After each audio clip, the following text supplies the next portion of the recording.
ఇక డీటెయిల్స్ లోకి వెళితే ఫిలిం ఛాంబర్ అధ్యక్షుడు సునీల్ నారంగ్ రాజీనామా చేశారు. వ్యక్తిగత కారణాలతో పదవి నుండి వైదొలిగినట్లుగా వెల్లడించారు. తన రాజీనామా లేఖను ఆయన ఫిలిం ఛాంబర్ కి మెయిల్ పంపారు. సునీల్ నారంగ్ రాజీనామాతో ఫిలిం ఛాంబర్ ప్రెసిడెంట్ సీట్ ఖాళీ అయింది. దీంతో కార్యవర్గం ఈ నెల 22న కొత్త అధ్యక్షుడిని ఎన్నుకోబోతోంది.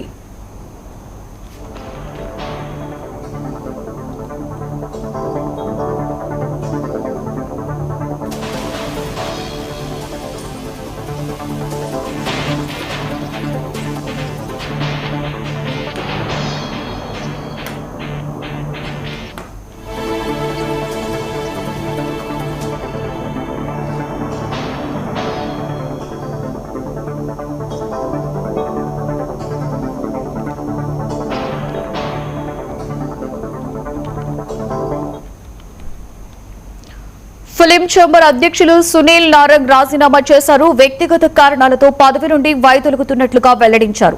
తన రాజీనామా లేఖను ఆయన ఫిలిం ఛాంబర్ కి మెయిల్ పంపారు. సునీల్ నారంగ్ రాజీనామాతో ఫిలిం ఛాంబర్ ప్రెసిడెంట్ సీటు ఖాళీ అయింది. దీంతో కార్యవర్గం ఈ నెల 22న కొత్త అధ్యక్షుడిని ఎన్నుకుంది.